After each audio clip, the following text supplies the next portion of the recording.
Hello crafty cuties, welcome back to Paper Terrace. If you're new, I'm Jessica and I love making junk journals. I do a lot of mass making type crafting here because I make upwards of 100 and plus journal kits every single month, along with over 30 journals every month. So I work with different themes and whatnot, but I am a fan of lots of mass making and I like doing assembly line style kind of crafting. So today I am going to share with you how I would mass make something that's a little bit more time consuming, which is a fully decorated junk journal. I already made one here and I actually showed you this whole process.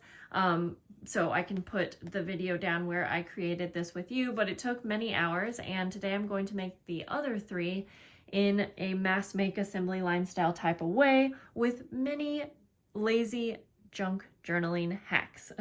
So first we're going to take you through the first process, which is I have 3 different piles that have the pages that I will be using for each of the journals.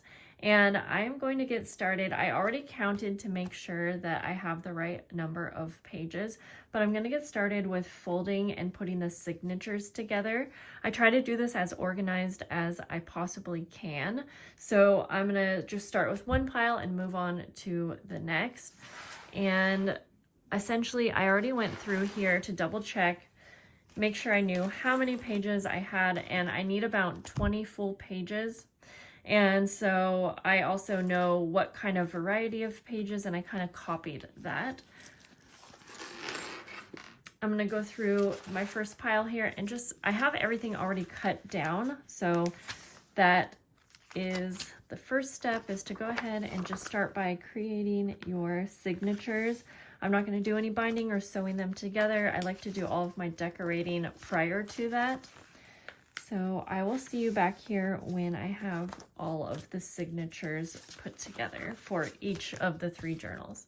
That somehow took me like an hour. Now I'm going to go through, I actually just have each pile folded. So now I'm going to go through and create 4 different signatures. Just kind of trying to organize all of the pages a little bit so I can alternate my pages. And if you want to see this done from the start all the way through with just one journal, just make sure that you checked out the video that I'll have. It's actually 3 parts of a video, but I'm going to go ahead and just kind of alternate pages.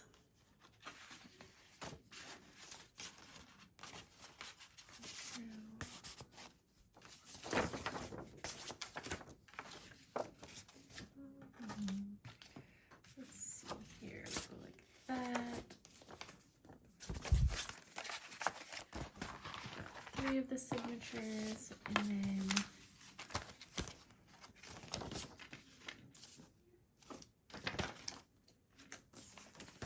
trying to kind of mix up the different sizes of paper.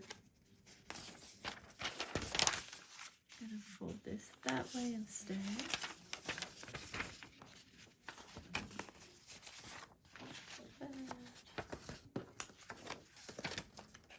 Okay, and then I just have a couple extra pages here that I'm gonna just kind of disperse between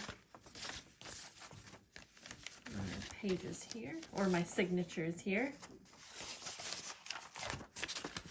That, and we'll add this one right here. Okay. I think we're set with that. All right. Now I keep everything in its own piles, otherwise it gets kind of confusing. So I have my first pile of 4 signatures for one of the journals. I'm just going to go through the rest of these to put all of each of the pages into signatures like that. So I have my 3 piles of 4 signatures. So now it's time to get started with my first step when I'm decorating pages, which will be to sew on lace to the edges of like half of these pages. I really just kind of go through and decide as I go along. And so I'm going to go through my pile of tons of different laces, fabrics, and trims, and cut everything down to size so that when I get started with sewing, I can just grab a lace, sew it on. When I'm cutting the lace, if there's like a lace in here that I know I really want to use on all three, I'll basically just cut it 3 times. That way I will have enough for each. But a lot of these laces I'm using more than once on each journal. So I kind of just go through and cut a bunch of the laces that I like to size, or at least close enough to size.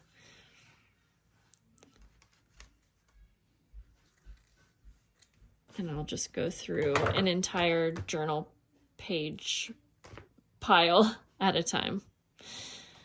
I feel like it's, for some reason, it seems kind of hard to explain. So that's why I'm trying to show you as much as I can, but it's a very long process. Like, I'm going to be in the craft room for hours and hours and hours before everything's completed.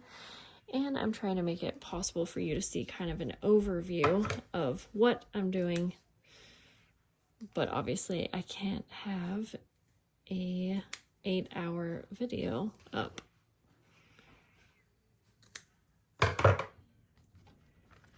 Going to take you through one of the signatures.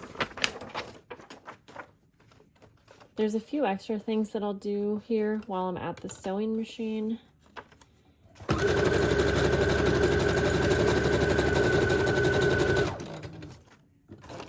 And I'll show you on this signature. I'll make sure to trim any excess lace. I save the little pieces for like snippets or lace, tabs, things like that. Now I'm not going to sew lace onto each of the page edges, but it's just kind of random.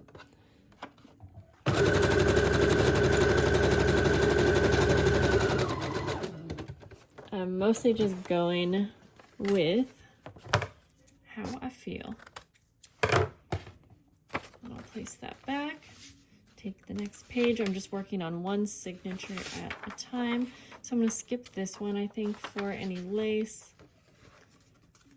Another thing that I do while I'm here, if I come across any pages that have like a folded pocket, folding up or to the side, I'll usually sew this onto the page at the time too. It doesn't mean that I'm done decorating this page. I can still come back and add decorations, but that way I have that just kind of out of the way. In fact, I'm just gonna sew the pocket here.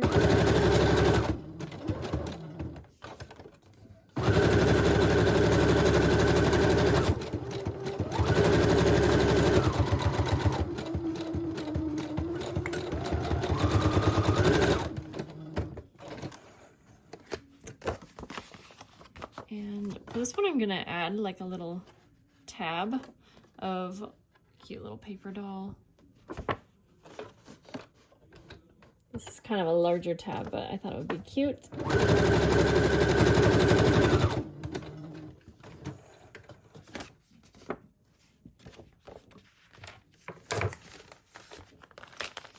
Let's see. I think I'll add a little tab to this.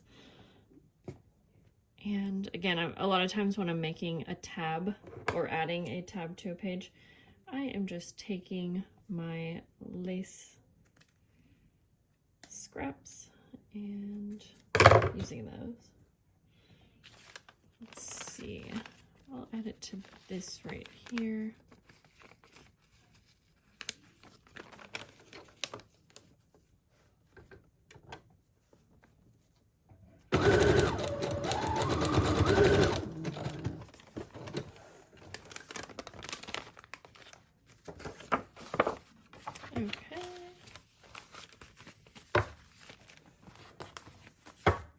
All right, so I just finished adding all of the lace that I probably will to 4 of the signatures. one of the journals. So on to the next. Now that I have all of the lace sewed on, I'm gonna get into the mass making of the decorative pages. And when I'm just making one, a lot of times I will create something onto the page. But when I am mass making for several journals, a lot of times I will just create that page on a separate base page because it just seems easier. Obviously, I'll show you what I mean, but I'm gonna go through and pick which decorative pages I want to recreate. These journals are all still going to be very unique. So even though I'm recreating a lot of the things, they're all still going to have different colors in the pages. They will have a different amount of, decorative pages, so on and so forth. I do find that it's easiest to just go from the front of the journal to the back. That way I kind of stay on track. So I think that's what I will do. And so for this first decorative interactive page, I have this little embellished wallet, that's not a wallet, policy envelope, and I had made it into a little flip with a clear pocket here and a little card. I'm not always going to recreate what's in the envelope, mostly just like the main part of it. So let's go ahead. We're going to make 3 of these. So I'm going to use the one that's already done as kind of my little prototype to look at, but this is a pretty simple one. I just need to find 3 paper dolls, and I'm going to grab a book that I have. Since all of my themed items are relatively organized in the same spot, everything is still together. I'm going to go ahead and punch out 3 of these dolls. I'm trying to be careful so I don't tear them at all.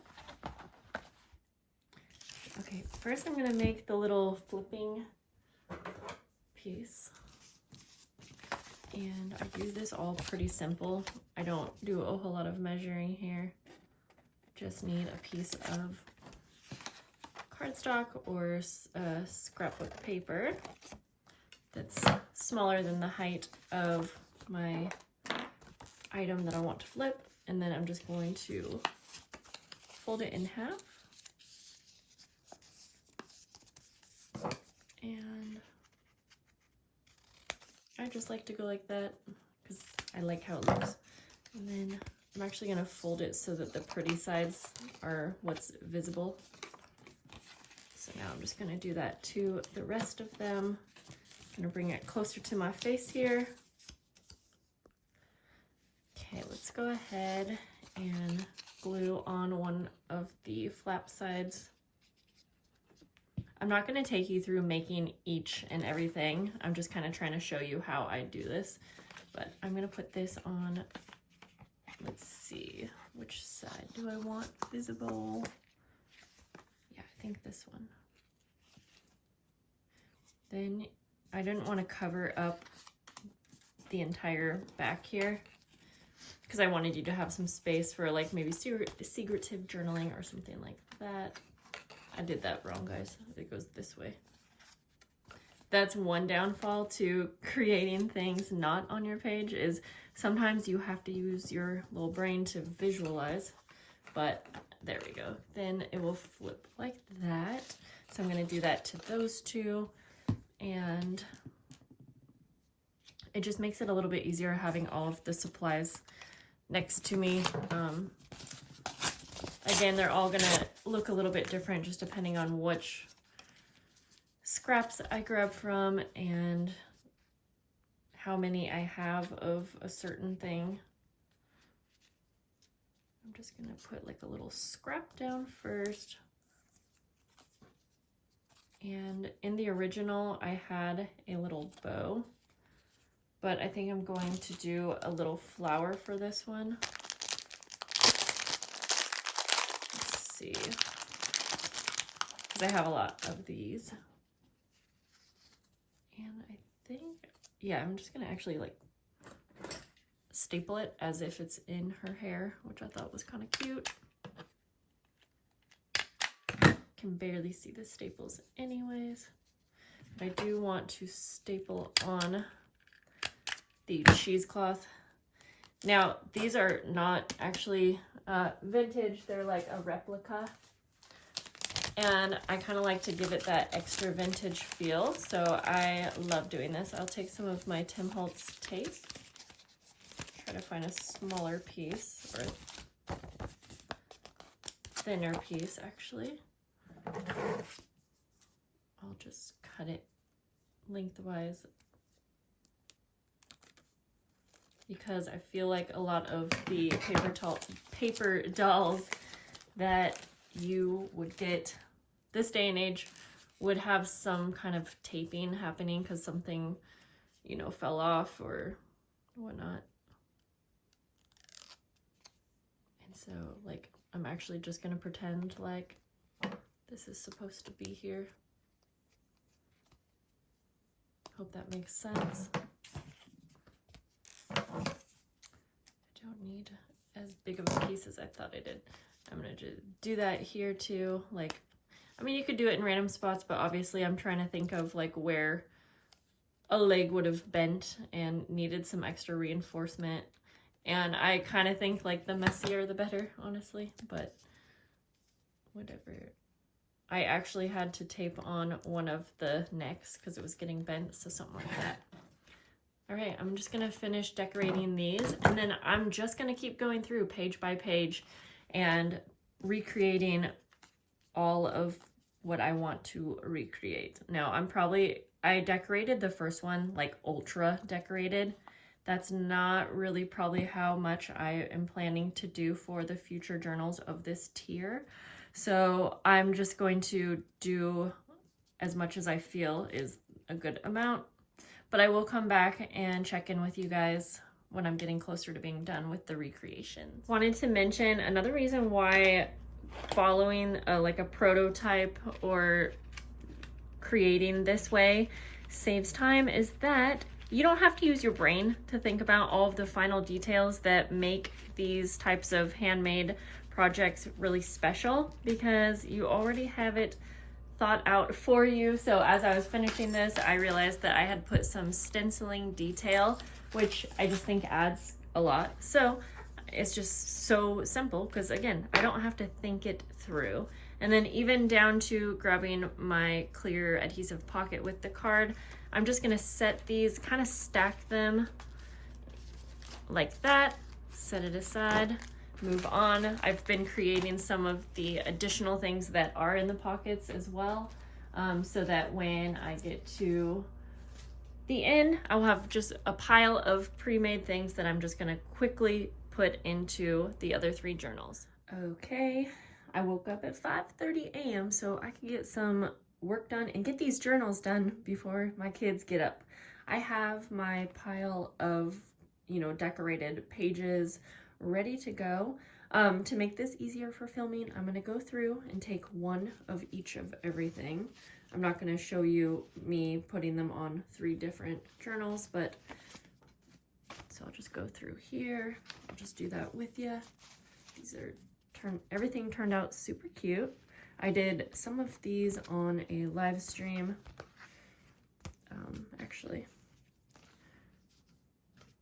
So we'll take that.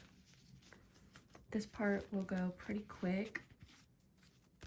And when I'm adding all of these things to the pages, I may or may not add something extra. I'm also going to change up the placement. So each journal, like I was mentioning, is going to have, you know, a very different arrangement of pages.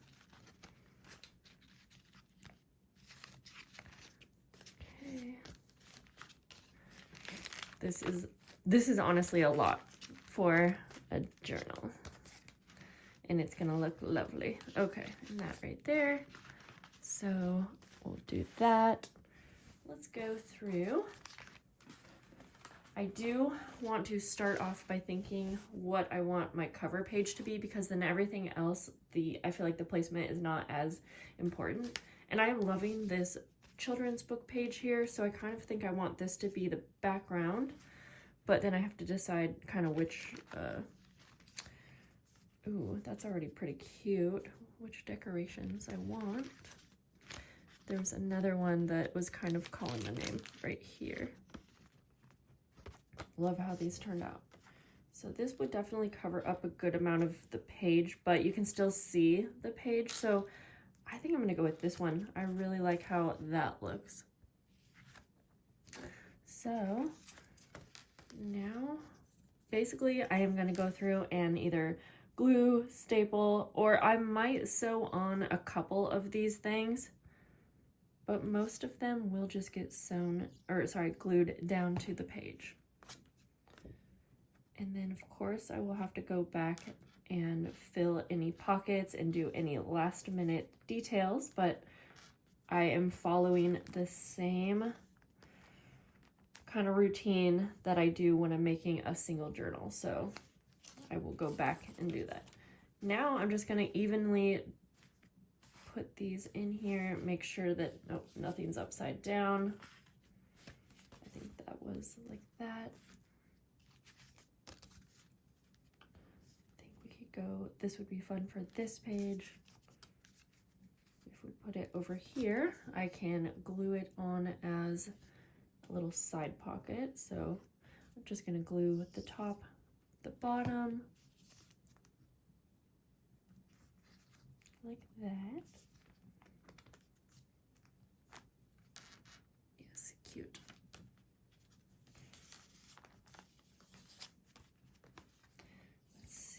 And of course we already have some lace details and those side pockets. I could also count how many things I have so that I can evenly disperse. Go to this page right here, but I can also just go back and add anything that I want. I think I'll go with this one for here.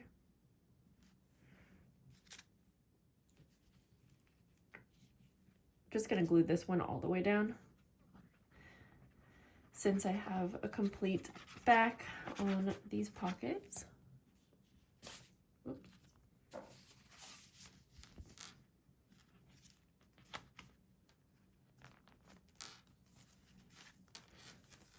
All right, we're almost through with the first signature. Oh, cute. So this is the back of the children's page, and it's so cute that I'm not going to cover that up. I want to put a little detail on the back here, but nothing too big. So that's when I already have some of these things out. Of course, I could have done this in my final detail round, but I really, like I've mentioned so many times, I have rules, but I break them. I just go with what I'm feeling all of the time, honestly. Okay, so we're already done with the first signature. This doesn't mean this one's complete, but probably. I'm gonna go through the rest of the 3 signatures and just continue what I showed you. Just finished decorating the first of the journal signatures. So I'm gonna go ahead and just set this. Let me get it in the right order actually. Set this in, or with its journal cover. I have a beaded bookmark for this as well, but I'm not gonna put that in yet. It'll make binding a little easier. So I'm just gonna go like this, set it to the side, and finish the other 3 before I do any binding. It is time for me to bind the last 3 journals, and I'm not going to do that on camera. I have so many binding videos and it's just very tricky to film that, but I feel like I took you through the most important parts of my whole routine here, and I'm going to have a video coming probably tomorrow, the next day, where I will take you through a flip through of all 4 finished and bound journals so that you can just see that all in one video. yeah, feel free to leave me any comments down below, questions, and thank you so much for joining me on this journey. I'll see you later and have a great day.